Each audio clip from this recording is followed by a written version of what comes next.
Hey,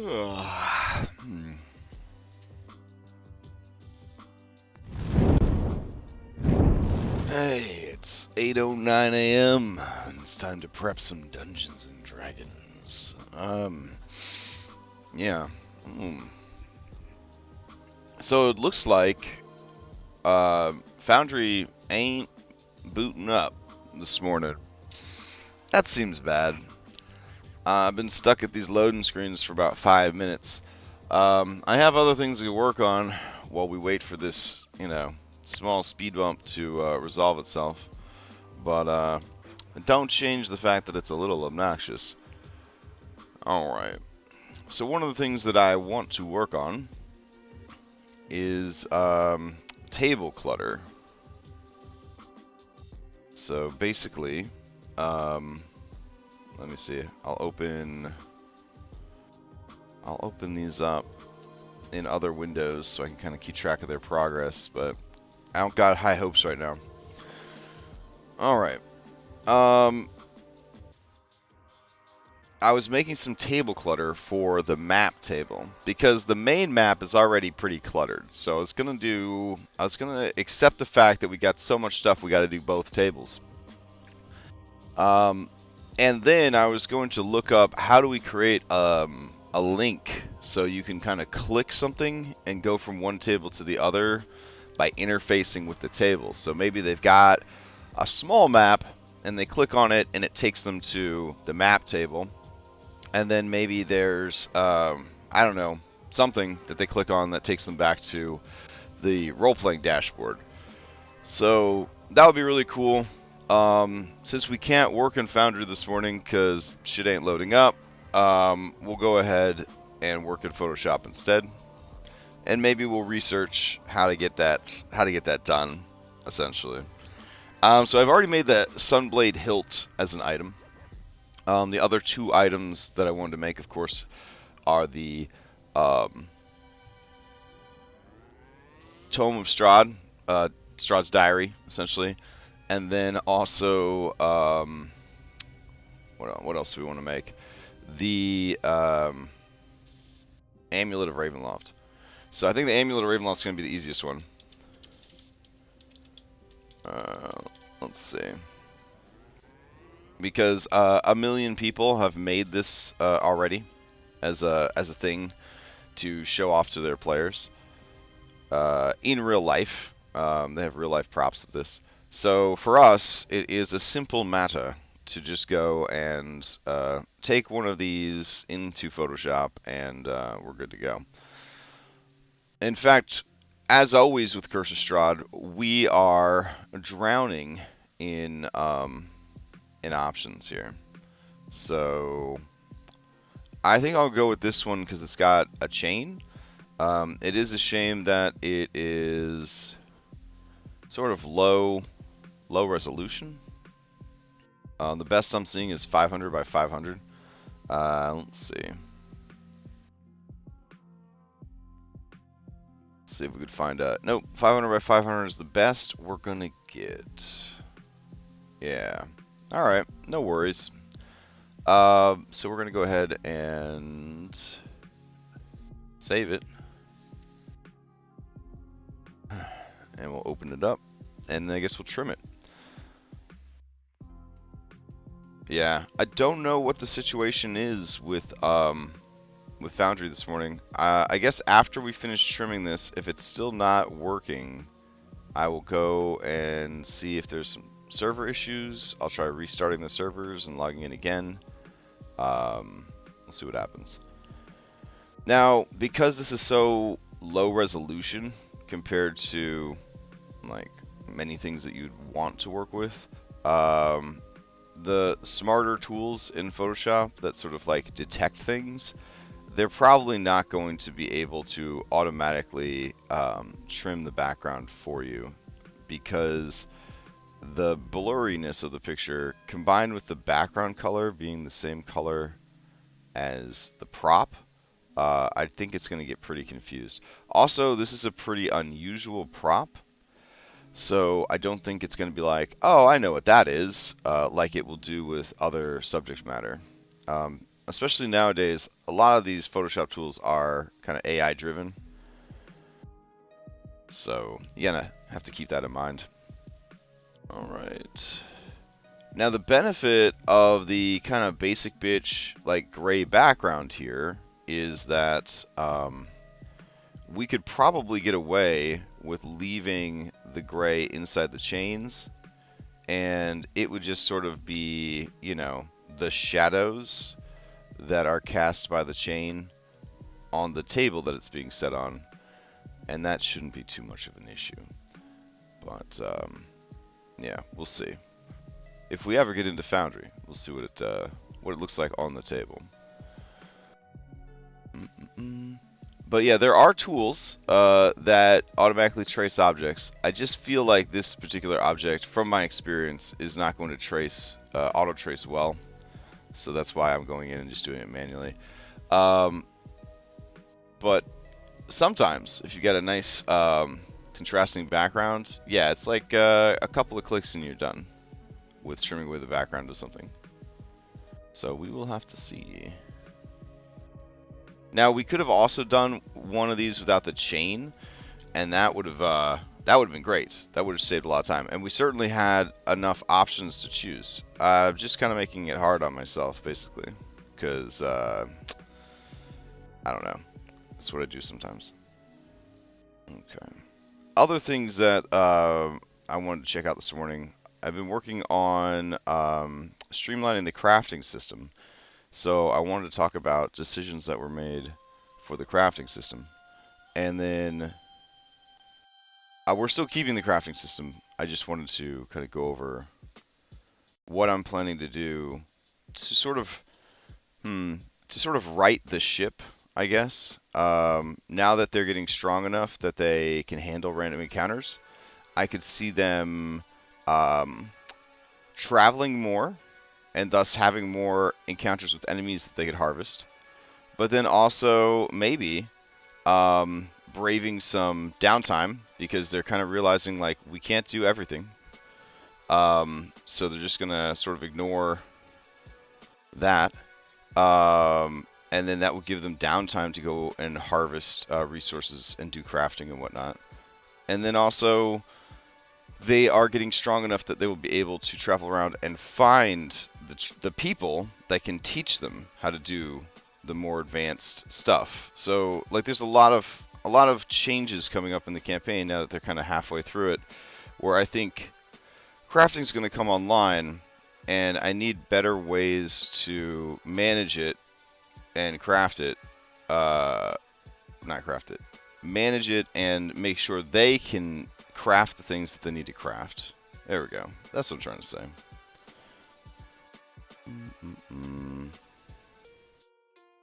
And I made some mistakes when I was prepping the campaigns that there's really no easy solution for it now.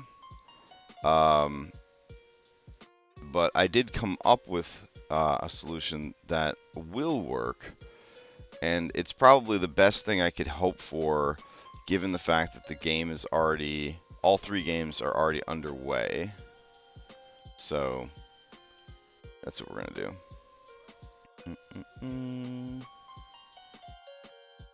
And we played Classic last night, but like most friends and family's home games, there was some scheduling stuff going on. We ended up starting late, and then even though we started late, one of the players was late, and then two of the players are parents of a baby, and he has been keeping them up a lot and not sleeping well. And so one of them actually just fell asleep in their chair during the game. And at that point, we were just like, hey, listen, guys, if you need some sleep, get some sleep. Like, it's completely okay. And so it ended up being a very short session. But, you know, I told him, I said, it's a friends and family game. I don't care how long it takes to play. You know, we'll schedule sessions as we can, as needed. It's a good game for me. One, because it is very casual, right? So there's not a lot of pressure on me to do everything right because it's not a paid game or whatever. And two, it reminds me what a friends and family game is often like, right? It doesn't have sort of the, I don't know, the organization of like a really good paid game. Like these players are showing up to play. They want to hang out with friends. They want to hang out with family. The story is sort of background to the social aspect of it, and that's a reminder to me that many groups are like that. Many groups are like that. Not all groups are playing D&D as a hobby. Some of them are just playing it as a background social activity. And so I appreciate that from the group because it does kind of ground me. Frequently, I give people advice on their D&D games as if it was a hobby or a job or a sport or a theater production that they were putting on. And that's not always what a D&D game is. A D&D game can be a lot of different things. So, yeah, it's definitely been a good experience. Babies, dogs, cats. Me and my brain's constantly struggling. Yeah, but I mean, I'm gonna put it out there, dude. If I was playing in a paid game and my DM kept stepping away for any or all of those things, I'd be pretty pissed. And if I heard a baby or a dog or a child in the background constantly during a game, I would just quit. Like, if it was a paid game, if it was a friends and family game, I guess I would just suck it up and deal with it. But I certainly wouldn't be okay with it in a paid game.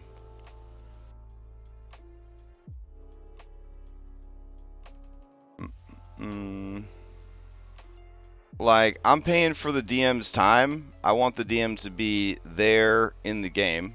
And I'm also paying to not hear dogs and babies and people in the background. So, like, that's my take on paid games. But yeah, in a casual game, friends and family, life happens. Like, I fucking get that.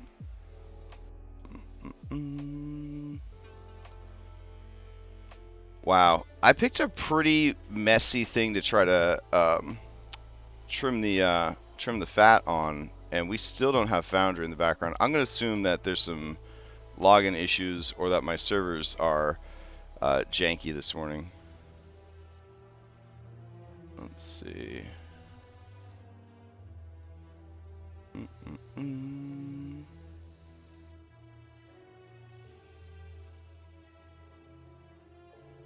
Man, really having to get in there, kind of trim the meat of this thing.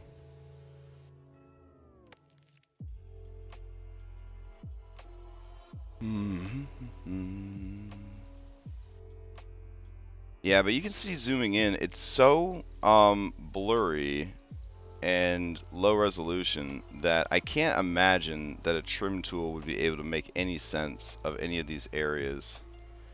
I feel like they would just grab everything. So that's where we come in to try and make sense of it ourselves. And even I'm probably grabbing the wrong stuff and leaving behind stuff that doesn't need to be there. My hope is that the players will look at it and be like, oh, that's neat. There's a thing on the table. And then they'll just move on with their lives. Hopefully.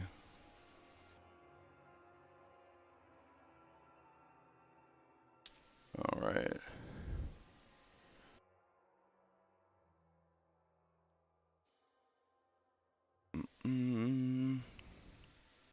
All right. We're almost there. I can feel it. Yeah, no, the fireworks are bad for sure. I'm pretty fortunate. I'm in a townhouse. The townhouse is up on like, I'm up on the 3rd floor. The dogs are down with other people. So if they're upset about something, there's like other people that can manage them in other places in the house. They're also smaller than like 15 Shiba Inus or whatever. So there's that. All right, let's see what we get with Magic Wand. Is it worth it to try to get the innards of all these? I would say no. Let's do a select similar. Yeah, that ain't happening. Yeah, I think I might just take it as is here. But before we do that, let's try to figure out, excuse me, why our foundry stuff is busted. So I'm gonna go back to the forge. I'm gonna quit on these. I'm gonna try to get into test world again.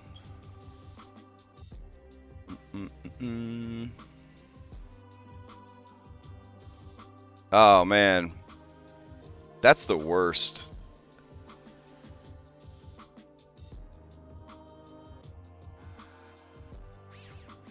You own 15 dogs, they own a fireworks shop. It just seems like a match made in hell right there.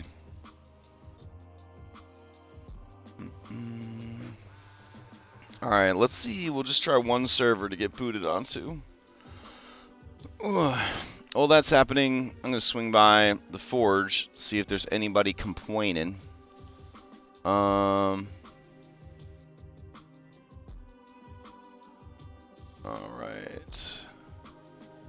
Yesterday at 7 p.m. Scroll, scroll, scroll. This guy launches his frames in safe configuration mode each time. Fuck all that, bro. Oh, man. Doesn't look like anybody's having login issues, so hashtag just me, I guess. We'll try to get that, I don't know. We can't really do a lot of prep for this here with that. While that's loading in the background, I'll bring up the crafting stuff I was talking about. Alright, so bring up this, and then we'll do crafting. Alright. So, here's the thing.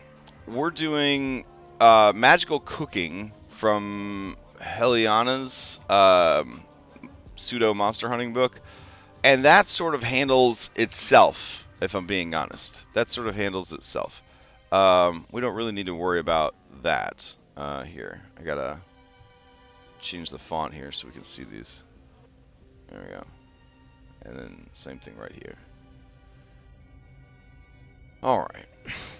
So, everything droppable, including all monster parts, needs to be labeled with tags and prices. For example, Arcane Dust is low-grade elemental essence, it is a stimulant, and it is 5 GP per 1 ounce. So, when I went through and I built a lot of this stuff, I was like, yeah, boy, I'm really excited. This is great. I'm doing the crafting. I'm making the drops. But I didn't do all of the information on the item sheets, because why would I have done something that makes sense like that? So that's really sad. So then I was like, all right, well, what are we gonna do instead? We gotta add it in, but there's no getting the pee out of the pool, as they say. That's a saying. Because like if you piss in the pool, we don't really have the technology to get the pee out of the pool, right? So we already have 3 concurrent games, 3 Foundry worlds that are built and they're in motion.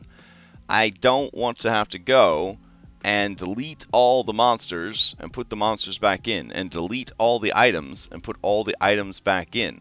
Especially since it's a sandbox game, we don't know which monsters they're going to run into, and we don't know which drops and items they're going to run into. So fixing hundreds of items 3 times that we might not even need, that's a lot of work that might never need to have been done. So instead, I am looking at ways to mitigate the lack of the correct information, essentially. So we've got this document right here that I have created, and it is simply called Curse of Strahd Monster Parts, Looting and Harvesting. There are tabs for monsters, herbs, ore, and fish. So on the monsters tab, we got the name of the monster, we've got the category of the monster, and then whatever drops the monster has would then be listed next to it. So that's step one, right? So then we've got the herbs, the ore, and the fish. So I actually need another drop here, and that needs to be duplicate.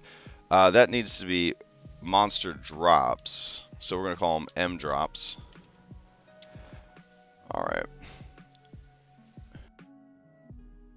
And the monster drops themselves, the reason we need to have a different category than monsters is because the drops from the monsters are sometimes shared across monsters. Like some monsters have bones, some monsters have hides, some monsters have elemental essence, some have arcane dust. And they might have more complicated stuff, so we don't just want to put it in these little boxes here. We want to put the name of the drop, and then we go over here and we reference the drop. It seems like a lot of work, right? But we only need to worry about these monster drops if the characters are gathering shit from the monsters. So then we would go in and we would fill this chart out as needed. Alright. So I'm going to put monsters because they could drop from multiple monsters. Now for herbs, what I have finally come to realize is that for herbs, in a video game, right, that has a crafting system, you only have so many plants in the world, right? Because regionally, there's only so many useful plants. So why just keep making more and more and more things when you could just say, in this region, there are 20 useful plants.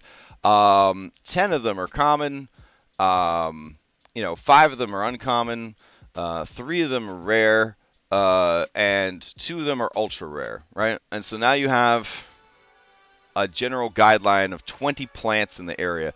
Now you only have to define 20 useful plants in the whole goddamn campaign. And the players will get some familiarity with those plants. Also, by having less ingredients, you can better define what those fucking plants do and their place in the world and their place in the economy and how they're used for crafting and recipes and cooking and all that. If you have too many options, the crafting system is going to, for one, be convoluted, and for two, is going to be hard to engage with, because, like, how do I keep track of all this shit? I want to find this stuff again. It's just a lot. It's an unnecessary amount to manage. So if I could, and I still can, it's not too late, wind back the clock, I would probably go through and say, okay, in Barovia, these are the 20 most useful plants. The end, right? In Barovia, these are the 10 most useful fish for crafting. In Barovia, these are the 5 most useful ore that you could use for crafting, and so on and so forth. Then, when you've firmly established what those crafting reagents are going to be, those core reagents, you then can build some well-known recipes using them. That's definitely my recommendation. Less is more when it comes to a crafting system. And if you are using something like this in tandem with monster drops, well, yeah, now it's going to get really complicated already. Because depending on how many different monsters you have in the region, that's going to introduce a ton of stuff. So, keep that in mind. Now, continuing to talk about this while Foundry just dies in the background. I use Ann Gregerson's stuff for most of this. I use Hammond's for some of the other stuff. But what we're using to kind of guide us through most of this is Nordgame's Ultimate Guide to Crafting and Alchemy. Alright, so in this Ultimate Guide to Crafting and Alchemy, one of the tenets of it is a player has to commit to one type of crafting. And then within that one school of crafting, essentially, there are some subcategories that they can do. And, you know, we've kind of already established this stuff. We have been good about that and about unlocking recipes for that. But now if we go down and look at some of the recipes, you will see that to make these things, you have to go and collect stuff. Alright, so this is all magic stuff, which we probably don't need as much because we don't really have magical crafting. Let me get out of here. Let's just go to regular stuff. Jesus Christ. So many magic items here. Wow. Alright. So it says to make a spyglass, you need metal, iron, unique, you need lens, delicate. So those are still pretty abstract. To make a sling, you just need leather and you just need string. To make a spike iron, you just need metal, iron. To make a sled, you just need wooden planks. It's not telling you specifically what you need per se. It's just saying, like, these are the kind of things that you would need to get together. Some of the stuff that it is mentioning, like leather and buckles, Worlds of Warcraft style, you had to go and craft those in a different, with a different recipe, get them together, and then assemble them into this thing. So what's happening here is that it is using tags on drops. So if we look over here at these classifications, you've got, and I'll zoom this in a bit. There's 4 grades of materials. The grade of material, the only real thing it does is make it easier and faster to make stuff. Or if it's bad materials, it's harder to make stuff out of it. That makes sense to me. It's easier to harvest and acquire low-grade equipment. So the classifications are alcohol, which most of that is flammable, and fluid. Those are like the sub-keywords that it has. We got bones, which are durable. Questionable there. We got creature essence. This is mundane beasts and animals. Essentially, any monster you could think of that doesn't have magical properties, that would fall under creature essence. Elemental essence is anything elemental at all. So anything that's using elements or is made of elements. A hellhound might have some elemental essence fire in it, for example. Fiber is just literally any sort of plant, basically. Feather, we know what feathers are. It has the tag delicate. There's other tags below that are associated with primary tags. Delicate means it's very easy for them to be destroyed when you're trying to harvest them or store them.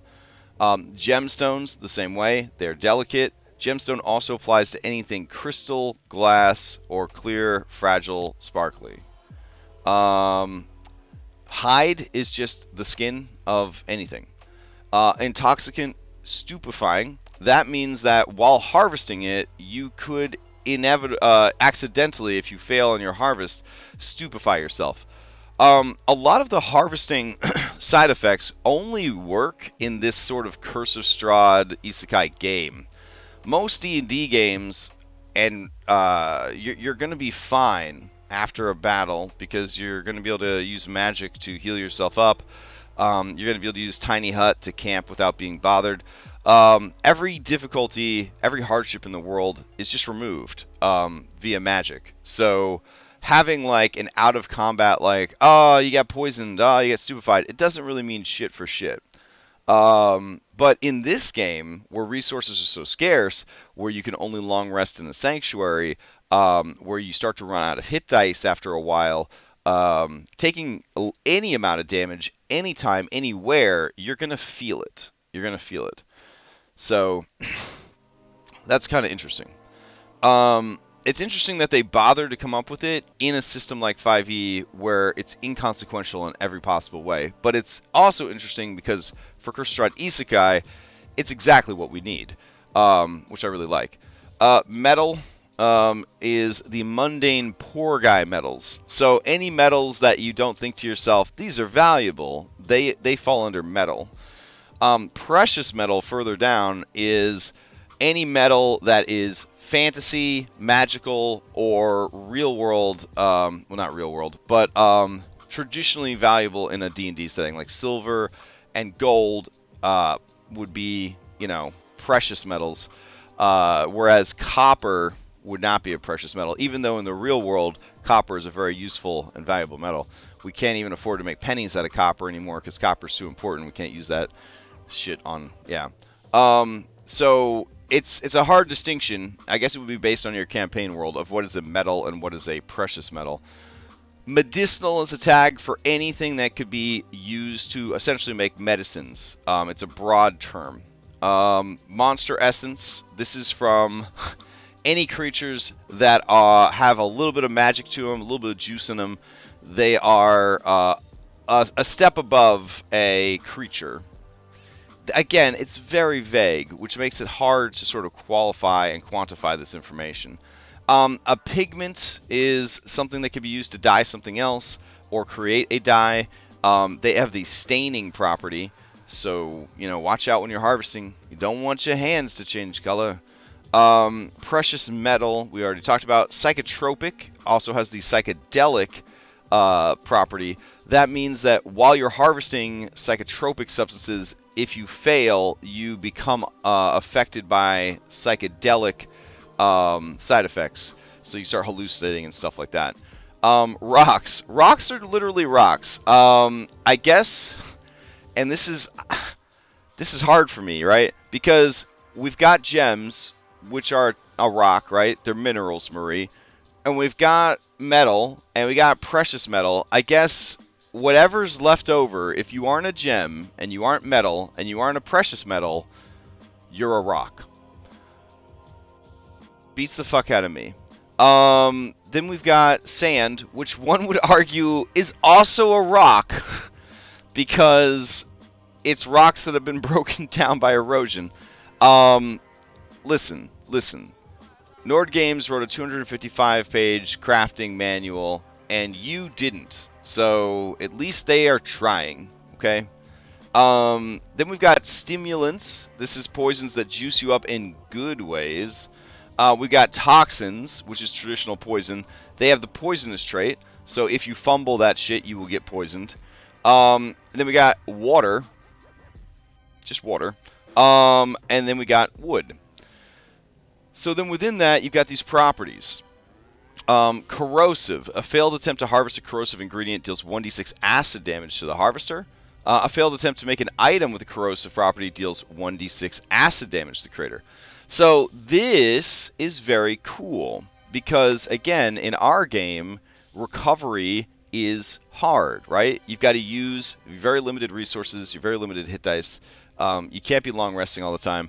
So every time I try to make an item that is using a corrosive ingredient and I fail the check, I take a d6 acid damage. So that's going to burn through other resources that I might have. Now, most of the time, that's going to be something that you can mitigate. But at lower levels, especially, if you're trying to craft with something corrosive, it's going to be an ordeal, which I think is pretty neat. Delicate, a failed attempt to acquire a delicate ingredient destroys it. A failed attempt to make an item from a delicate recipe destroys all the ingredients. Holy shit. Like, that's a big deal. Durable. A durable ingredient is not consumed when it is used as an ingredient. A durable recipe does not consume any ingredients. So that's pretty neat. It's basically saying that you have extras of this, right? So when you craft with it, there's still some more left over, kind of deal. So I don't know. I thought it was kind of neat. Flammable. Failing an attempt to make an item with a flammable ingredient or from a flammable recipe, you take 1d6 fire damage. Fluid must be must be stored in a sealed container. Poisonous. Failing to harvest a poisonous item or make an item from the poisonous thing poisons you until you complete a long rest. I would say if you're crafting during the long rest, you would probably be poisoned after the long rest. But if you were doing it as a crafting activity during the thing. Psychedelic. Failing to harvest a psychedelic ingredient or an item from a psychedelic recipe incapacitates you until you complete a long rest. Holy shit. Resonant. While carrying a resonant ingredient, a creature has disadvantage on dexterity checks. Dexterity stealth checks. Making an item from a resonant recipe requires a lot of noise, drawing the attention of nearby creatures. Sharp. Failing an attempt to make an item with sharp deals 1d6 piercing to the creator. And keep in mind, some of these require you to make 6 checks. Some of them require you to make 20 checks. So you're making all these checks, and every time you fail, you could be hurting yourself, which is going to slow everything down. Yeah. Staining. A creature automatically fails any ability checks to hide a staining ingredient or made to hide a failed attempt to make an item from a staining ingredient. That's not a big deal. Stupefying. Failing to harvest a stupefying ingredient stuns you until you complete a long rest. That is ridiculous. Yeah. So some of these things are going to be really bad to make. Unique. A unique ingredient is distinct.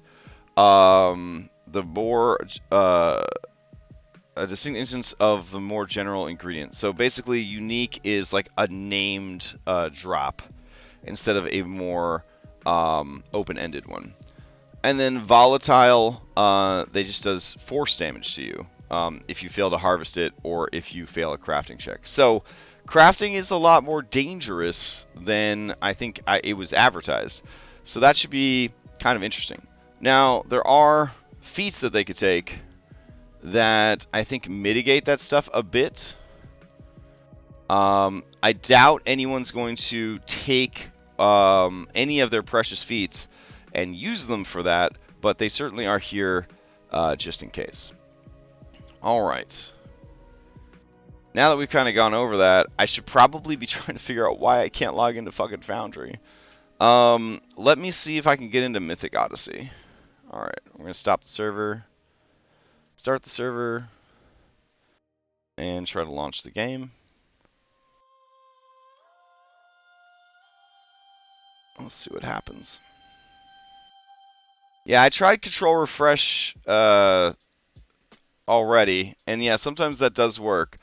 This is also... I turned my computer off last night, so I'm going off of a fresh start on my computer. And it's still very unhappy with me.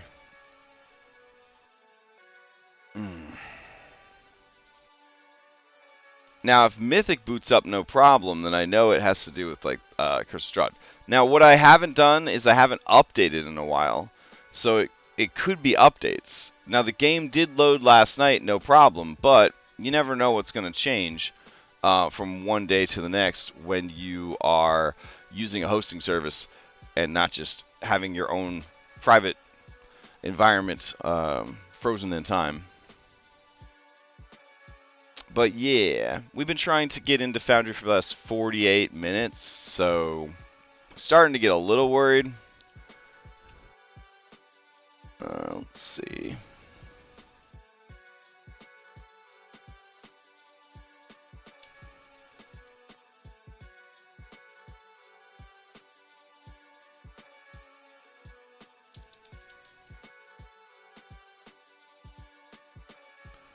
Alright, so we were able to boot up Mythic, which makes me think that it's something to do... Oh yeah, bro, I turned the servers off. Alright, so here's my routine. Computer gets turned off at the end of the night. Computer gets turned on right before we do prep. If I've been playing games and using the computer for other stuff during the day, I actually restart my computer before I go to run Foundry. So I restart the computer from scratch. I go to the Forge. I stop the server that I want to use. I start the server back up, and then I launch the server. So I don't know. I don't know what the fuck's going on. My best guess is that it's mod related at this point. So, since I know that I can get in, I know that it's not a hosting issue. It's got to be an issue with one of my games. Alright. So let's go and check out mods. Fuck. I'm definitely not upgrading to 11 here, but I'm going to check and see what's going on with my updates.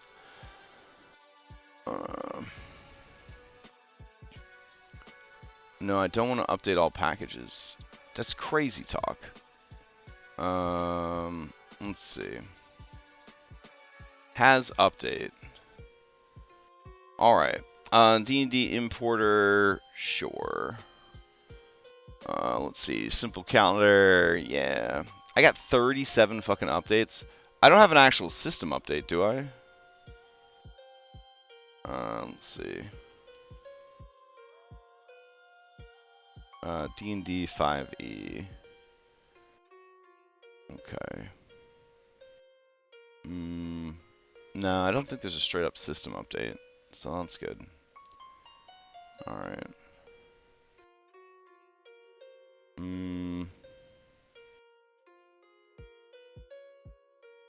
Alright, simple calendar. Yeah. Let's see. Active effects. I'm just going to see if there's any that I don't think I should update right now. But maybe we could just do the whole group.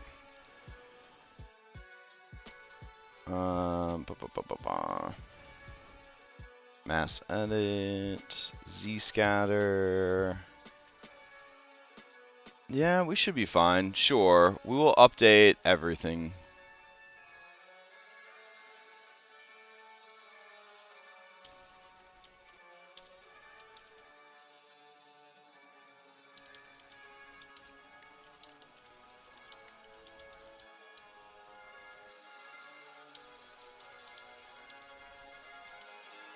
Alright. So, let's see. We'll update all that.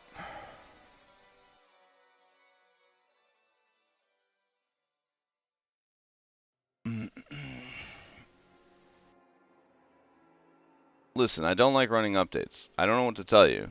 I used to work IT. I still work web design and website management, so I know that you have to do updates.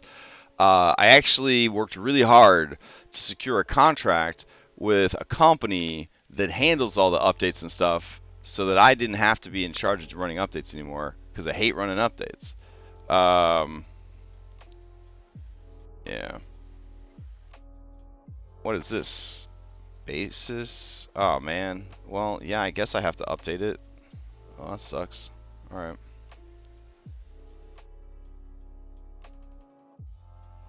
That's future me's problem. That's tomorrow night's problem, is what the updates are doing to the Pathfinder shit.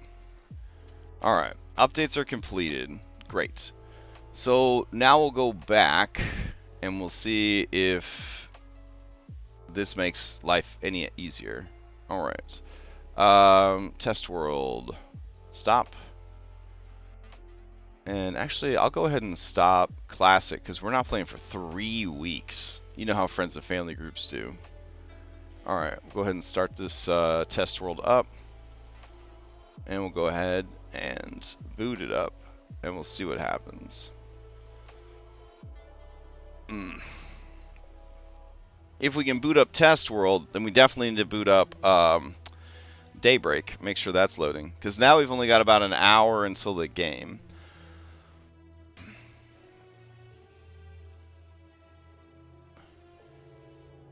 Let's see what happens.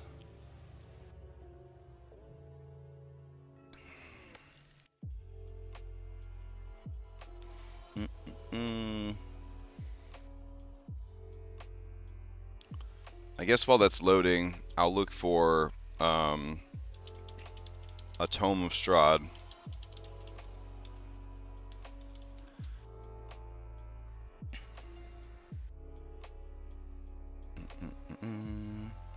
Like, there's one provided by the adventure, like a picture of it, but I was hoping to get like a real life prop that we could remove the background on. Hey, there it is. Alright. And we're just hanging still. We're just hanging.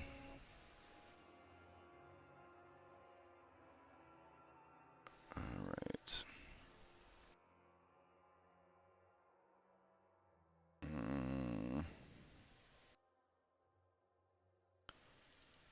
It would be very sad to cancel my game because the fucking worlds won't load up. But we'll see. I'll keep an eye on it in the background while we trim this Tome of Strahd. Alright, so this is a contrasting background color, so it might work here if we use object selection. So let's see what happens.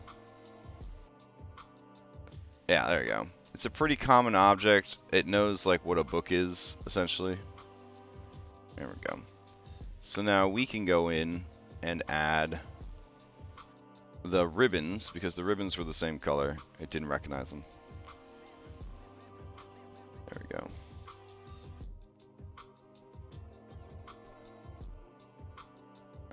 Let's see.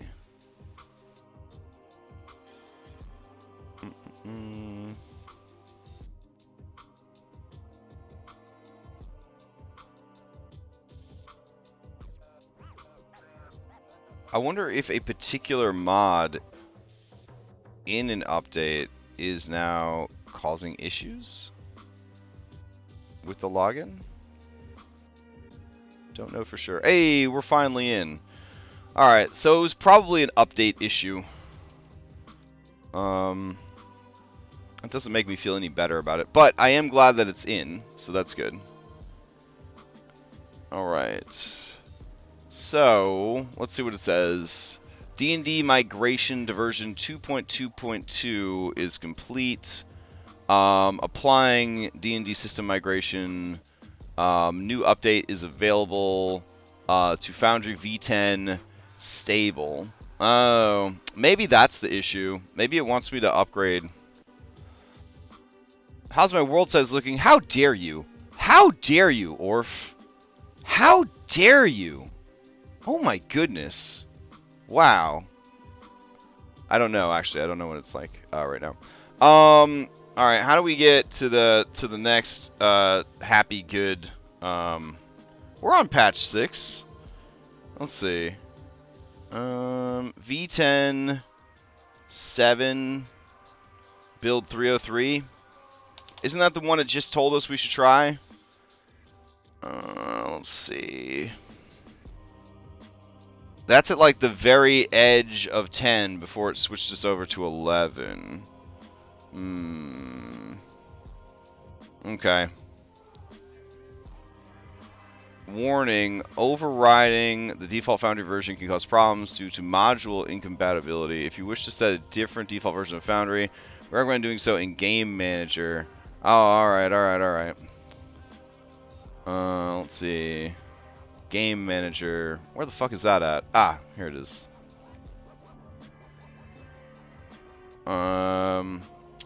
So Forge recommends this one. 305, which or 303. Alright, so we'll update everybody to that. And we'll say a little prayer. We'll export all of our worlds.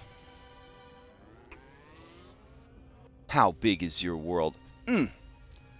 I'm so upset about that question. The answer is they're very big. That's one of the things that I am not enjoying about the Benios maps. I think the Benios maps look great. I love that they're already built and set up for me. I don't like the constant like shell game I have to play of like shuffling shit back and forth and back and forth and side to side and all that. Alright, so we've exported all worlds. We're going to go ahead and upgrade. Update. Here we go. Please read through this guide before updating.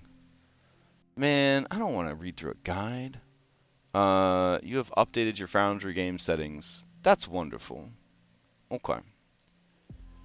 Alright.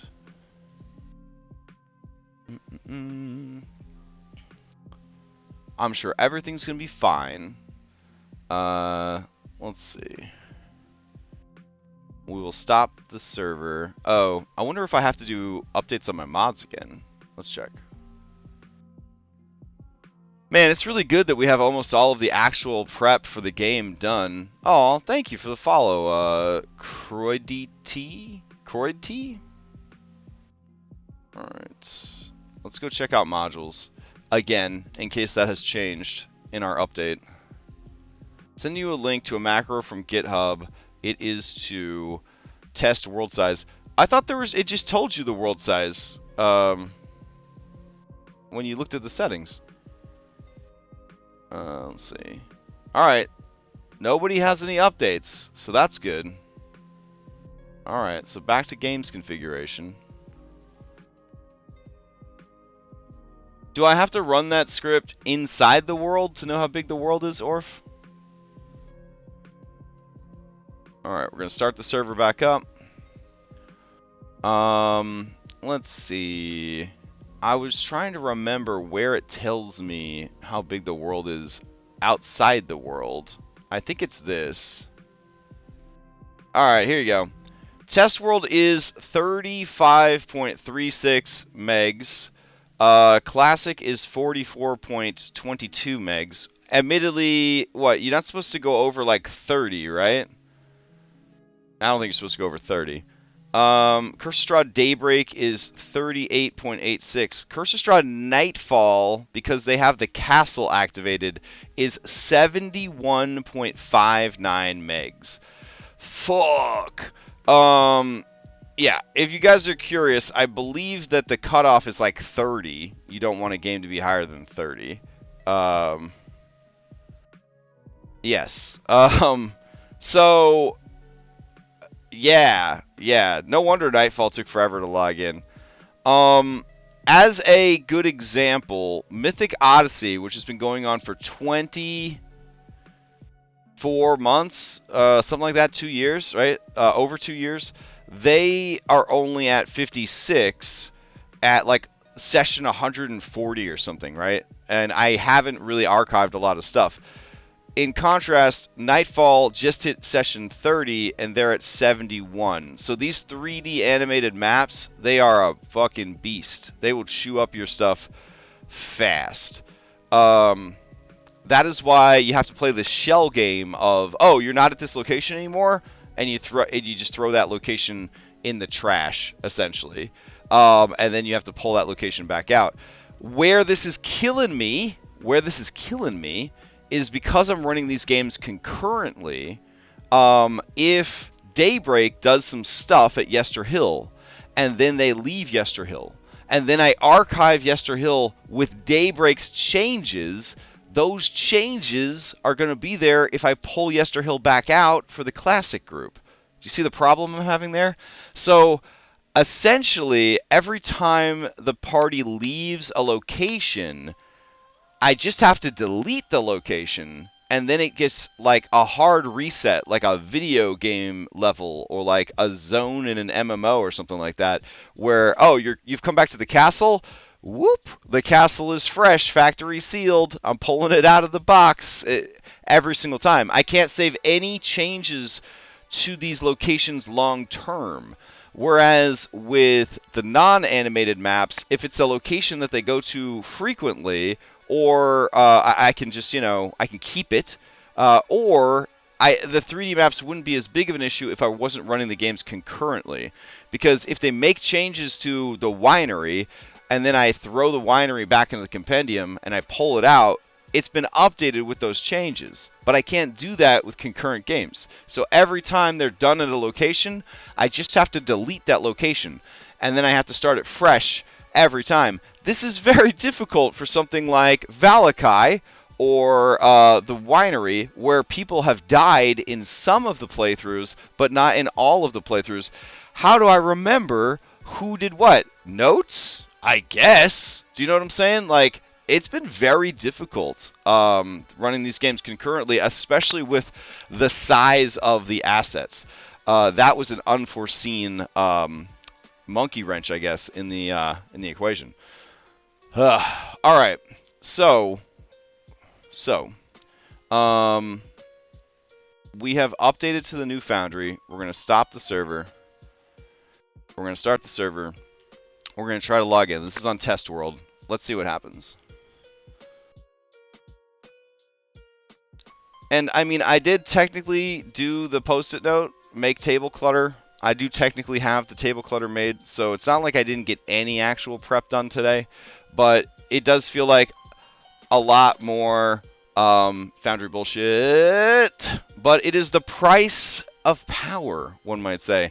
Having these sexy-ass animated maps already built, already linked together, all that good stuff. Hey, what? I already upgraded. Alright, let's see. Export world backup. Upgrade. Yeah, they do look phenomenal. Agreed. And this is on me. I knew the responsibility of these maps going in. I even reached out to Kakaroto, hashtag actually sponsored. I reached out to the Forge and I said, hey, I'm using Benios maps. They look fucking good, but they're 3D animated. He said, I know exactly what you are going to ask. How much more storage do you need? And I was like, I probably need a lot. He's like, I'll give you twice that. So I have a lot of hosting and storage space on the Forge, and I needed it for these Curse of Strahd games. Yeah, I was like, yeah, man, I'm running 3 of them, and they are huge. So yeah. If you are a customer of the Forge and you are planning to use Benios maps for your Curse of Strahd playthrough, do understand that they are going to take up a lot of space. They're going to use a lot of your storage. And they're going to use a lot of your active space as well. So you will have to constantly be shell gaming them in and out of your compendiums.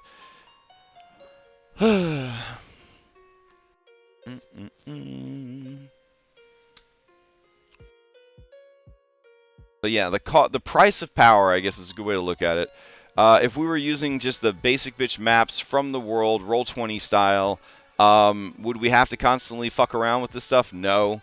Would it be as immersive or as cool? Would it look as nice? Absolutely not. Would we have these cool roleplay scenes with animations and built-in sound effects? We would not. So sometimes you got to work harder to be better. I get it. I get it. I don't like it. I don't like the idea of working hard at all, but you know, we keep having to do it, so cry. Let's see. Ooh, what if we had a Curse of Strahd letter prop? That'd be a cool table prop. Let's see. I don't want to put the actual letter on the table. I guess we could, though. We do have the letter available. The other thing that we could put on the table would be the wine stones. They're relatively important nowadays. Let's see. Pokemon Elemental Stones HD. Ooh, those look so cool. Man, you could buy anything nowadays. Look at those. Those look so rad. These are the ones we're actually using in the game. Alright. I didn't know. I thought these were renders. I thought these were 3D renders. But you can actually buy them in real life. Holy shit. That is so cool. I wonder, I bet they're very expensive. How expensive are they? Yeah. Check it out. No, it don't exist no more. Similar on Etsy? These ain't the same. Oh well.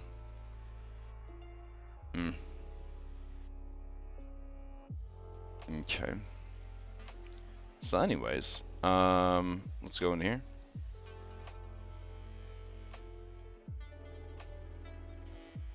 Alright. So yet again, we could try to get Robot to do the hard work for us. So we will select this boy. And it's got a nice stark background, so it shouldn't be an issue. Perfect. Paste it in. Alright. Yeah, that'll be cool. Add these in real quick as table clutter.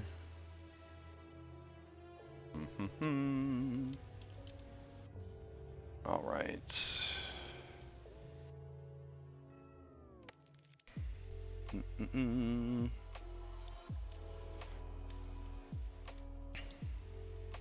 Okay.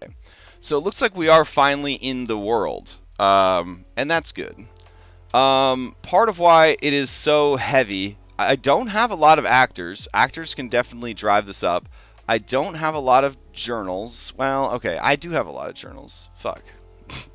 Journals can be real bad for size for some reason. You would not think so because they are, I don't know. You wouldn't think they would be because they are mostly just, what's the word I'm looking for? Text. But here you can see Benios has made a handout for every fucking thing in the game. Like every one of his rendered scenes, he has that. He probably doesn't know that we are friends with Orf, and Orf wrote a script called Show Art that allows us to show off any tile that we select front and center, and we don't need all these handouts.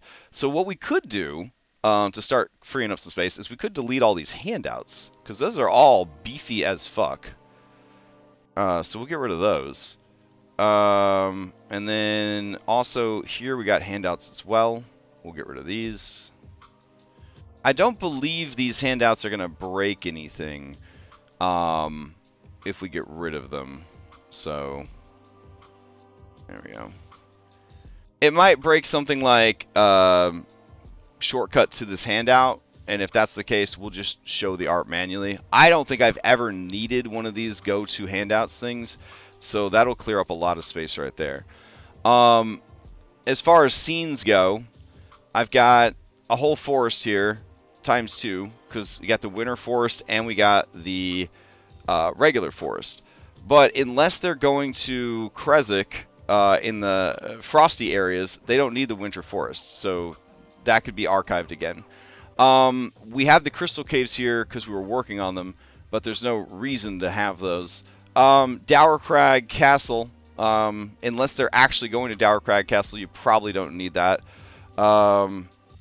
And so on and so forth. So that's kind of like how you have to look at it when you're doing it. Let's try to get into Daybreak now, because the game's in 45 minutes, so we want to make sure that we can actually get into Daybreak, and then maybe we will do some cleanup of Daybreak, though they are not as in dire straits as something else. If they are going to Castle Ravenloft, we are going to want to get that loaded in. But I'm confident enough now that I don't think I need to pull shit out in advance anymore. Like, if people are going somewhere, I'm just going to be like, give me a second to grab that from the compendium, and then we just import it from the compendium.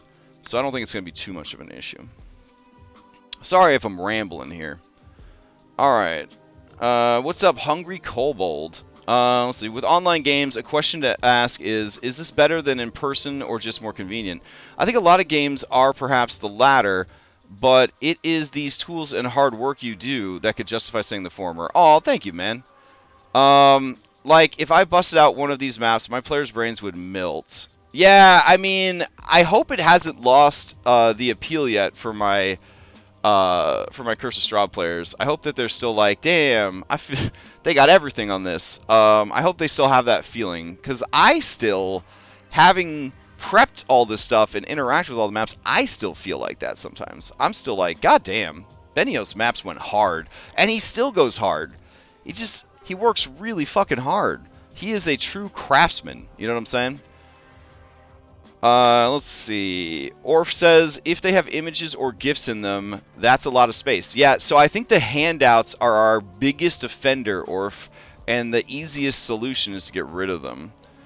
Let's see. They are already endlessly impressed by the 2 levels of height in Foundry maps and their implementation in APs. I'm still impressed by that, honestly. I am a simple monkey that will hit the bone against the stone obelisk many times. I'm okay with taking some joy in the simple things. It might not sound like it, but I really am. Like, you could have a good D&D game without any fancy pants stuff, and then any extras, that's cool. Sometimes playing with Dom, I'll get frustrated because he loves the tech, and if the tech isn't working, he gets like hyper focused on trying to fix the tech instead of just running the game. And you just kind of have to run the game in the moment. What's been helping me with that a lot is condensing my games down to 3 hours. In a 3-hour game, if anything goes wrong, I'm like, well, we only have 3 hours to play, so I'll worry about it later. And I make a post-it note, and I move on, and we just ham-fist it. We just go raw, you know? Roll some dice is what, you know, at the end of the day, roll some dice. Let's see. Do I have them in the compendium? Or if I should, before I keep deleting them from all the worlds, I should probably throw them into compendium. I don't have them in the compendium, so that's a good idea. Just in case they disappear forever, I should definitely do that. Let's see. Butler Log says, or the small animations you sometimes find, like those Strahd maps, would destroy them. Yeah. All right. It's a slow load, but maybe it's still loading. I don't know. While it's doing that, let's keep working on our tabletop props, or table props. So, dish guy, he's got to be bigger. There we go. Alright, and because it is a blue gemstone, we are going to do a drop shadow, but we're going to do a blue drop shadow. Nice. And we're going to add a little bit of distance to it, and we'll set it at like 131. Sure, that sounds good. There. So now it looks like some of the light is sort of like shining out of the, or through the stone onto the table. There we go. Something else I like to do when I want a 2D image to look 3D is I'll just bevel it. I'll just do like a regular ass bevel, and that will add just a little bit of like 3D to the image. So I don't know if you can see, but it does add just a little bit to make it look a bit more 3D. Oof. Does Benio's maps have non-animated versions of the maps? If so, you could archive them all with changes to them and then bring back the animated maps when the time comes. I think he does. I'm honestly complaining a bit more than I should about the archiving process. It's not the end of the world. Benios isn't causing me the grief. It's running concurrent games that's causing me the grief. What I could do is I could make additional compendiums. So I could have a compendium for each of my games, and then I move and pull the maps from those compendiums. I initially only wanted one compendium for the maps because the idea was I build them on the test server, make sure everything's working, throw them into that same compendium, everyone just pulls the same maps from the same compendiums. Now that they are making changes to the maps, it seems tempting to do it that way. Another thing I could do is if a group has done major changes to a map and we want to keep those changes, I could export the scene as a JSON file, host it on my Google Drive, link to it from my notes, and then when that group returns to that particular scene, I pull it out of the compendium, but then I overwrite it with the JSON file that has the changes. So there are other solutions for the problem that I'm having that I probably just need to think through these solutions a bit more. So, all right, good news. We're back in the fucking games. The games are all working. We're on 2.2.2, 2.2.2. What I should probably do while I'm thinking about it is going back to the Forge. Since we got a game tonight, and I might get busy today, I should probably go ahead and boot Mythic up with these changes. Make sure that it can actually get started. There we go. My other games I'll worry about later. Because my next game that I have to worry about is Thursday. And then we got the final game of Red Handed Doom on Saturday. And then we've got... And that's it. That's it. Alright. And then Alkenstar we'll worry about tomorrow night when we go to do Alkenstar. Prep. Alright. So we'll go ahead and update this boy. Uh-oh. Message from a player. Overlay images for new guy. Shit. I fucking forgot. Alright. I should probably message the new player too. Let's see. Hey. Sorry I did not get a tutorial vid made.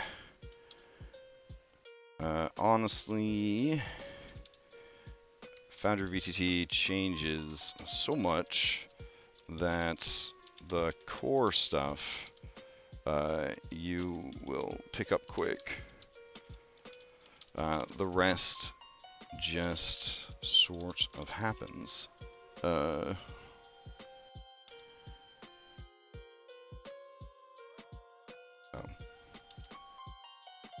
Are you ready to start? So let's see. We got to get... So this is going to be his guy. It's fantastic, by the way. I too love the Flash. And then the reason he chose this guy's a park ranger, and this guy played the park ranger in the Yogi Bear live-action movie. Something that probably shouldn't have been made and didn't need to be made, but it happened anyways. Let me get him all set up. I am making your tokens and Taroka card right now. Did you settle on a service animal? Just going... Alright.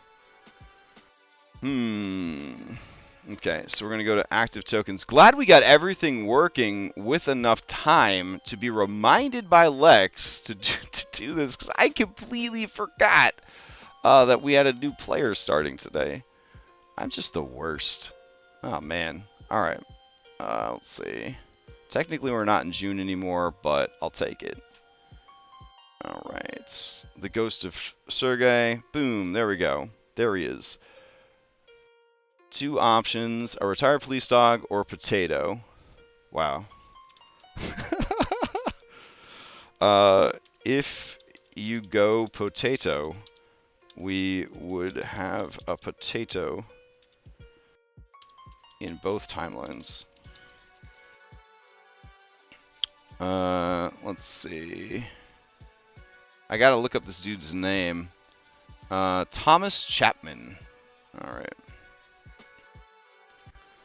What a normal ass name. I love it. A Krezak name, you might say. This man's got a Krezak name. Alright. Save it out. Curse of Strahd Daybreak. Thomas Chapman.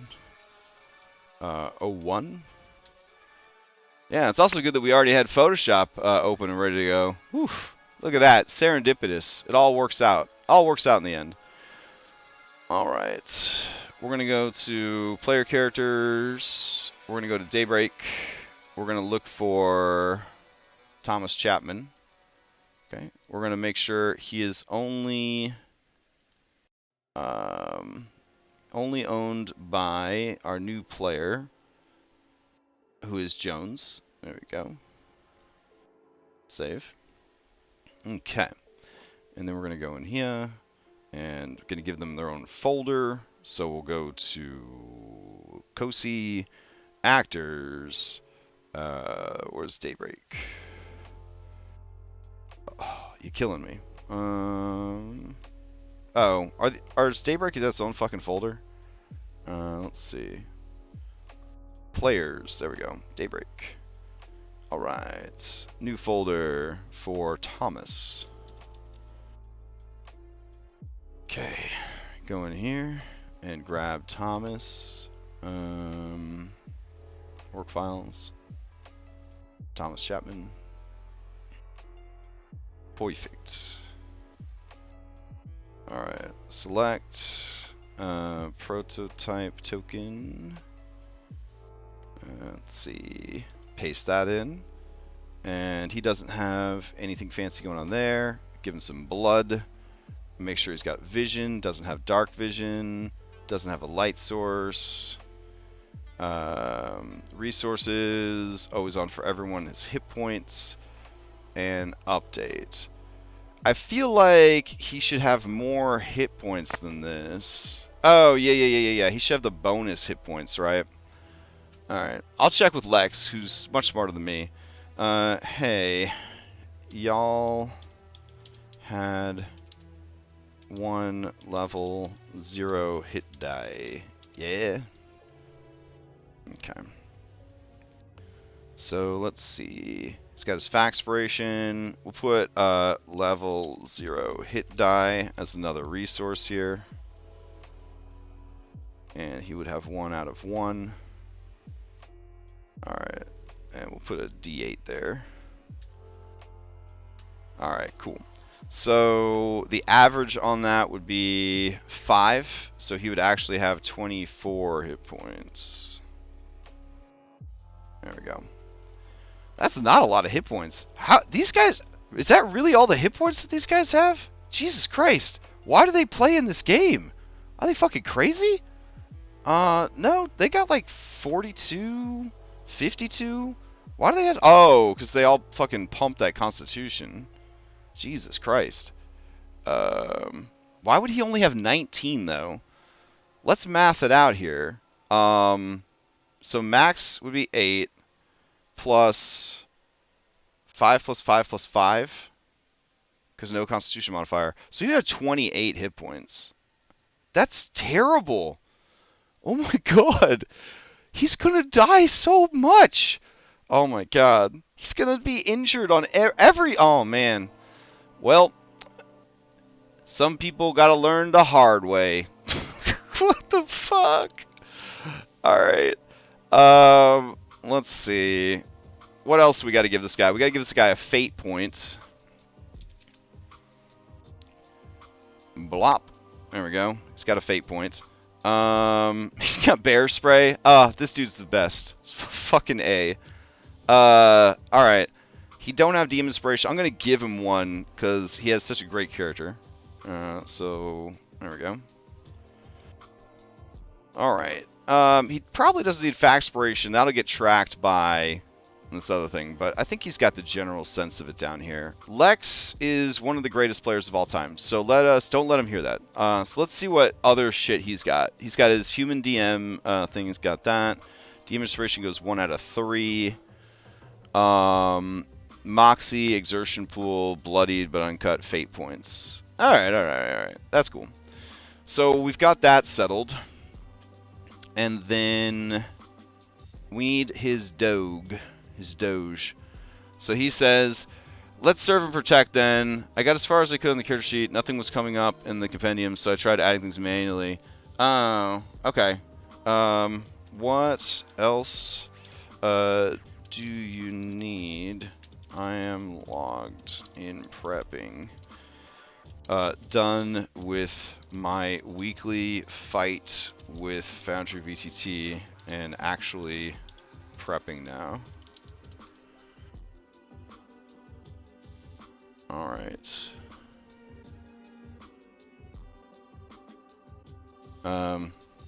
Does that mean German Shepherd? Okay. So let's grab this cute doggo right here. Put him in. Alright. And do this. There we go. And save that out. Curse of Strahd, Daybreak, German Shepherd. Okay. The dog's name is Bones. Got it. Alright. Let's see. Give that a shake. I'm gonna go ahead and make it a wolf. Because I think a German Shepherd is much more of a wolf than a dog. So that seems good. So let's see. We'll go to characters, companions, active companions. There we go. We'll go ahead and grab a wolf. Let's see. A Curse of Strahd wolf? Maybe. Let's see. Yeah. Alright. I guess I gotta dupe the wolf that's already here. Okay. So, we'll dupe this wolf. We'll call this wolf Irenia Wolf. Just so that we can sneak it into the companions folder easier. Oops, that's Aurenia. There we go. Alright, so now that it's in there, we'll go ahead and change its name to Bones. Alright, so go to prototype token, change it to Bones. It is friendly, and it is linked to the actor. Alright, we're going to get out of here. Oops. We're going to go to companions. Alright, go and grab this German Shepherd. There we go. Did I share my recall knowledge macro? You did not. Does it do anything different than them just rolling a knowledge check?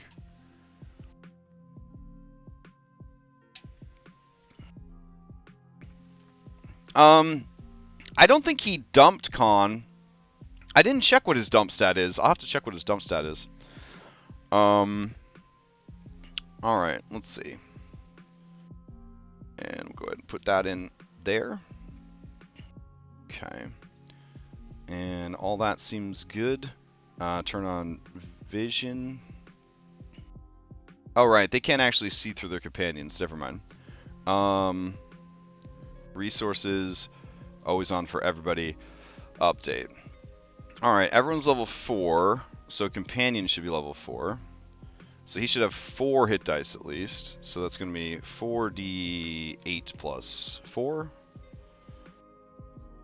Give him some fresh HP. Alright. There we go. And... oh, no, I don't... I have not... I've heard you talk about it, but I have not seen it. Alright. Triggered ability cornered. When first bloodied. Okay. So for this, I want an actual bloodied icon. 28 minutes till game. We're doing great. Don't worry. Again, we don't have anything to actually prep today. So unloading this player should definitely take our priority. Weakness, ill-favored by ceremony. The wolf has disadvantaged attack rolls against creatures affected by the ceremony spell and is vulnerable to damage from weapons. Oh, we don't want anybody to know about that. Well, let's delete that real quick. Alright. Okay. Frailty. While bloodied, the wolf's speed is reduced by 10. Aw. That's no fun. Alright. Let's see.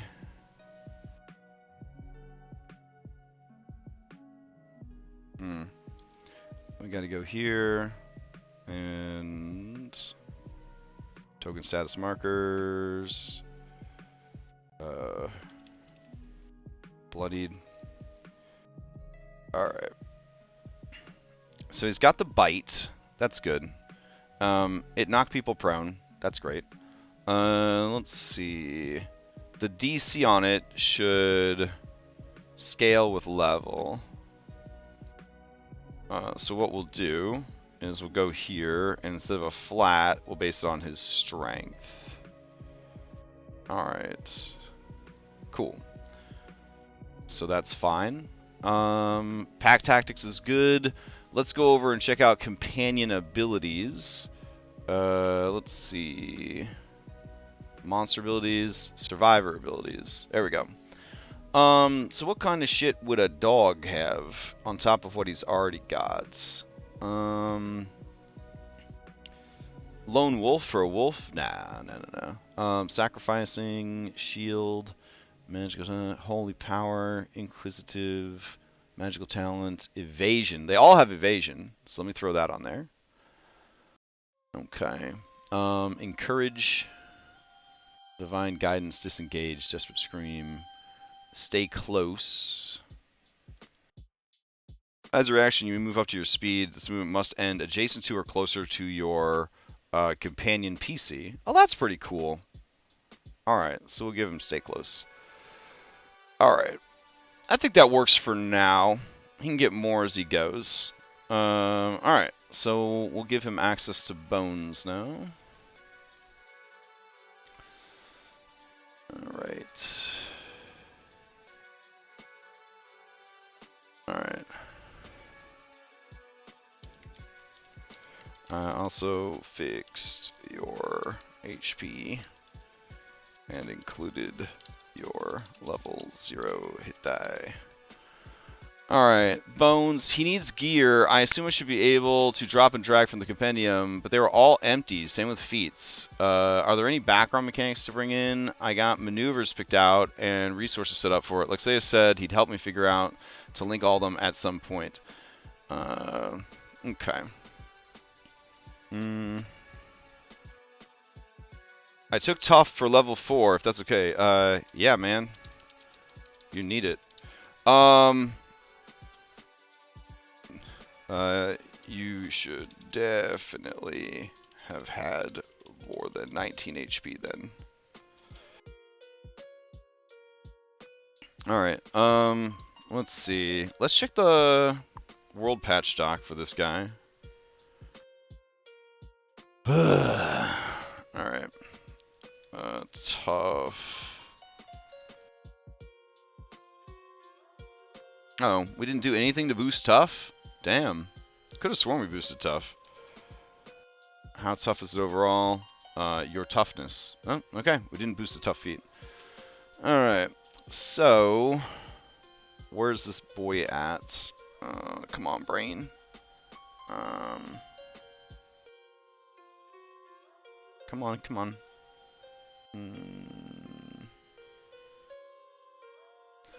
Alright. Thomas Chapman. Let's see. Features. Okay. He said he wants to take tough. I don't know why tough isn't already in there. Let's see. Yeah, he says he's unable to access the compendium. And I'm starting to believe him because I just typed in tough and that didn't show up. That's kind of weird. Let's see. Scout showed up though. Weird. All right. I'll go to D&D Beyond and grab it.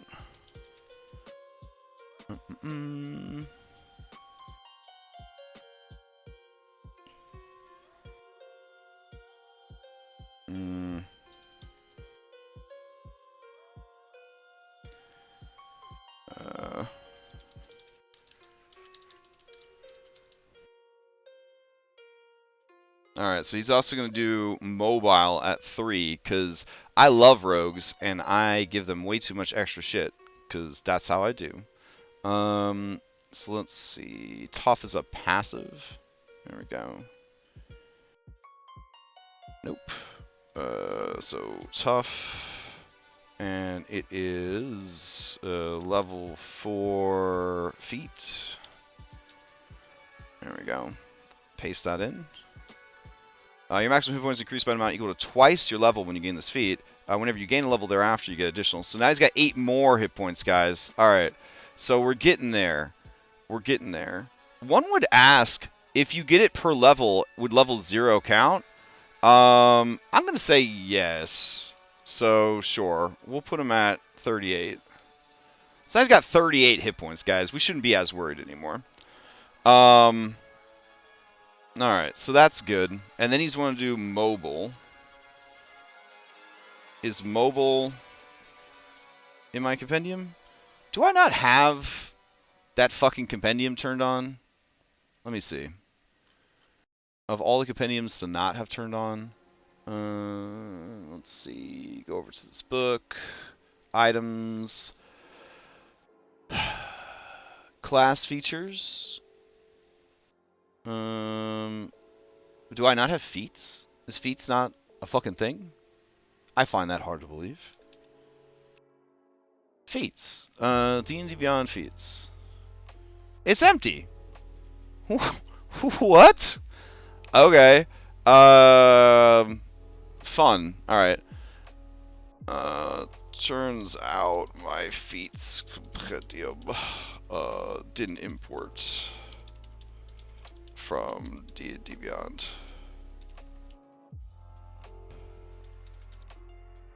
Alright, so we'll just go and grab mobile.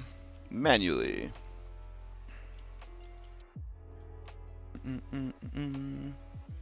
Alright. So let's see. Go here. New feature. Mobile. And this is a feat. There we go. And he got it at Rogue 3. There we go. You're exceptionally speedy and agile. You gain the following benefits. Your speed increases by 10 feet. When you use the dash action, difficult terrain doesn't cost you extra movement. On that... On that what? On that what? Oh. It didn't give me the whole thing. Damn. Alright. There we go. Okay. So we're going to go in here, go to up, skills, movement, this, there we go. Alright. Well, I guess I'll fucking drag it over here since it's not made normally and somebody else might fucking want it. Alright. Ah, that's so obnoxious. Okay. That makes me wonder if I should have clicked on tough, because I might have missed something here. Let's see. Tough feat. Nope, that's really all it is. Okay. Okay. So we got that sorted out for him. 19 minutes till game. Neat. Okay. Now this is a script for Pathfinder, Orf? You hope he never experiences a crit. He's come a long way now that he's got 38 hit points. I think it's going to be a less likely that he suffers a crit, but there's definitely going to be crits in his future. I'm pretty sure. Let's see. What else is he looking for? He needs gear. I assume I should be able to drop a drive compendium, but they were all empty. Background mechanics to bring in. So I'm going to put, we got to actually make his background real quick. Fuck. What did I call those things? Curse of Strahd, level 0 classes. Alright. Let's see. I need to make you a level 0 background class. Sorry. Been focused on other stuff this week. Let's see. So design notes. Proficiency in firearms and/or martial weapons results in less available skills. These classes are also background for your character. Lack of driving skill. So he obviously knows how to drive. Alright. So let's see. More skills and stuff. Templates. Alright, here we go.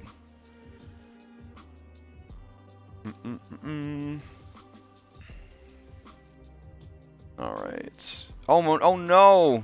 He dumped strength? Oh man. Also, not sure what sort of gear you are after with a 6 strength.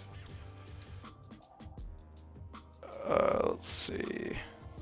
So this is going to be Thomas Chapman, Park Ranger. All right.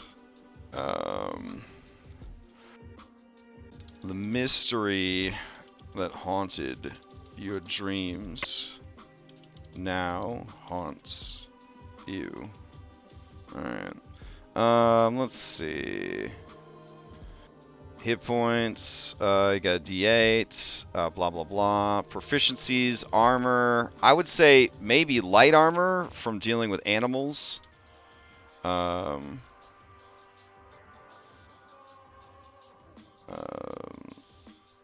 Used for dealing with hostile animals. Simple weapons, simple firearms, martial firearms, land vehicles. Saving throws, none. They would be gained with the heroic class.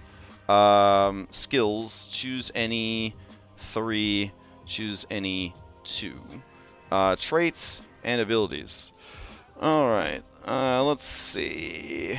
He's already doing scout, so we got to come up with shit that doesn't conflict with scout already. So we're gonna say, let's see, sense of direction. Okay.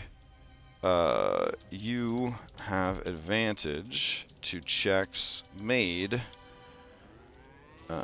Alright, here we go. Whenever you are trying to discern your direction, those rolls are never made with disadvantage. That's pretty good. It's like pretty situational, but you know, it's still pretty good. Whenever you are trying to discern your direction, these rolls are never rated with disadvantage. Alright, that sounds good. Direction or route. Let's see. Innate. Let's see. Close to nature. Alright. Despite the alien nature of Barovia, you have an instinct for the plants and animals here and make connections to their earth equivalents readily. Alright. Let's see. So I'll put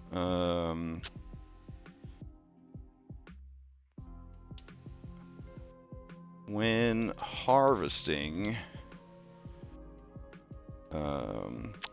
plants and animals,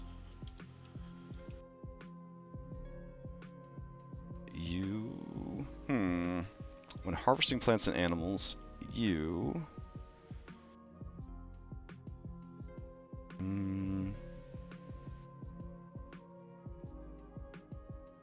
well, see, if they lose Irenia or anyone else that could identify stuff, you still will do it. But we'll see, when harvesting plants and animals, you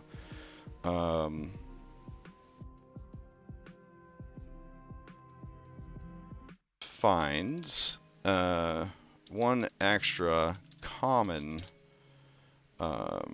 drop. That's not great, but it's still pretty good. Now he needs something like pretty good mechanically. So we should put something like endure the elements. Okay. You can sleep in armor with no penalties. Extreme heat and cold environments do not affect you. Let's see, extreme. When camping outside, your camp activities are always 3 lower than whatever is listed. That's pretty cool. Alright. I kind of want to change the close to nature one a little bit. Despite the alien nature of Barovia, you have an instinct for the plants and animals here. Make connections to real senses. So how about this? You have a +1 bonus to AC and saving throws against plant-based creatures and beasts. There we go. There, I'll just put plants and beasts. There we go. It seems pretty situational, but also like, you know, it'll help out. Yeah. Alright, that sounds good. So, in that case, let me do this. Oh shit, only 10 minutes left. No! Alright. So, this is your custom background.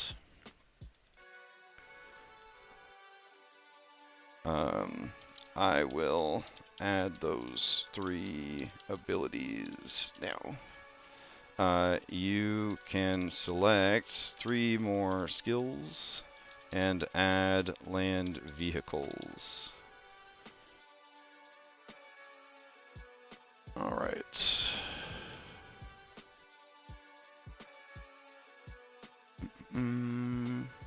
Alright, sweet. Oh, hey, Azzy Haven. Sorry, I'm I'm just trying to get a lot done in a short amount of time because we were kind of fighting with Foundry for a while during the prep. Let's see. So let's go over to their features, and I almost think for effects we probably need to add the effect of mobile here. So let's do that. Mobile. Alright. Well, they're not going to lose the mobile feat, so I don't know why I would need to add it. We just need to change their base speed to 40. There we go. Perfect. Alright. So then we're going to go to feature, and the first feature we have to add is sense of direction. There we go.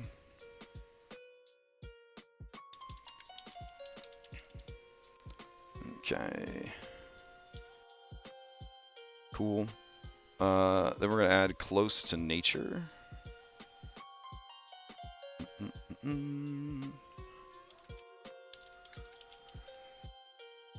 Alright. Because, thus far, they haven't really done a lot of crafting, and, I don't know. I feel like giving them a crafting one is, maybe this will come into play. I don't know. Though, a lot of the people have crafting ones that they haven't got to use, so, I don't know. I'm happy with these 3. Let's see, enter elements. There we go.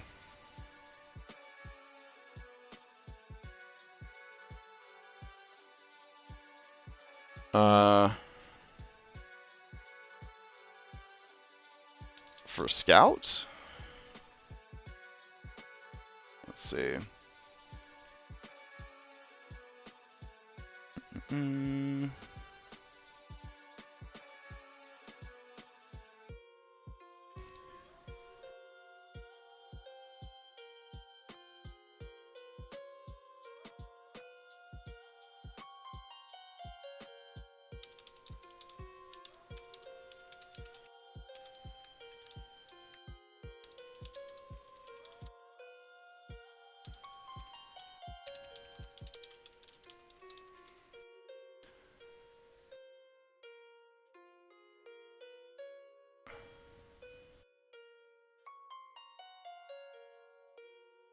Oh, yeah. He was confused because Survivalist, for Scout, it says, your proficiency is doubled for any ability checks you make that use either of these proficiencies. Why doesn't it just say fucking expertise? You know what I'm saying? How am I doing? I'm doing okay, Azzy Haven. I'm just, I got a game starting in 7 minutes. I got a new player starting that I sort of forgot that they were starting today. And then we play with a lot of, house rules and shit. So I'm just sort of scrambling to get all that set up for them before the game starts. So that's That's mainly what I'm up to. I was making some lovely table clutter. That's apparently all I thought I had to do today. But this 1 hour and 45 minutes thus far of prep has been pretty much everything except that. It's been a lot. All right. So, Luke is leaving. We got to get a Taroka card made for Thomas. Okay. Blah. So we're going here, and we'll do Taroka. Fortunately, we're not making a Taroka card for anybody dying, so that's nice. All right. Let's see. Okay. Get rid of this. Oh, no, wait. We have to duplicate the layer. Let's see. We'll call this one Thomas. Okay. And we'll put Thomas and Thomas. Alright, things that would represent Thomas. Alright, park ranger icon. Hilarious. Alright, so we'll use that for sure. Let's see. And then, what else? Bear icon. Okay, that's pretty cool. So we'll download that as well. Okay. And open. Okay. So, what we'll do here is we'll do an inverse. There we go. And then we'll head over to the Taroka card. We will scooch on down to the symbols section. And do that. Okay. And we're going to bleach it out. So we'll do an exposure 3 to whiten it up a little bit. Alright. Got that cool bear situation. Drag this over here. Flip vertical. There we go. For the other symbol, we have this park ranger. So we're going to bring that over. And okay, we'll go ahead and put park ranger down. And put it right there. Alright, drag that down over here. Oop, nope, I don't know what we moved, but fuck. Alright, hold on. Oh, I know what the problem is. That's fine. It's because I have auto select on for my stuff. Okay, go ahead and grab him and drag him over. Yeah, there we go. Drag this down to the bit right here. Alright. Shrink them like that. Excellent. Okay. What are we getting that white bit from? I am unsure. Okay. That's fine. We'll fix this thing. Fuck. Now I'm a little stressed because now it's time for the game and I don't have everything ready. Alright, let's see. Switch that like that. Go down here. Delete. Okay, then we gotta go to image. Desaturate. And then contrast. There we go. What is happening? What is happening right? Ah, fuck. What is happening with this white bit right here? Okay. Alright, so that's good. So we're going to save that out. Crucial Strahd, Daybreak, Thomas, Taroka. Alright, I'll send that over to Lex. There we go. And I guess it's time for the game. Yikes. I got everything done, but man, it really snuck up on me, all the shit I had to do.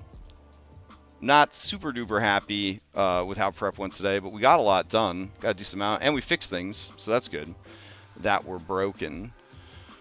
Alright, well, I gotta go run the game. I got another game tonight at 8 for Mythic Odyssey. We're doing some prep on Monday. We're playing Pathfinder on Tuesday. We're playing Dragon's Dogma on Wednesday. Curse of Strahd Nightfall on Friday.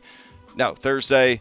Might have a vodcast on Friday. We got Red Hand Doom on Saturday, and then we'll be back here Sunday. I hope everybody enjoys the rest of their Sunday, and I'll catch you next time.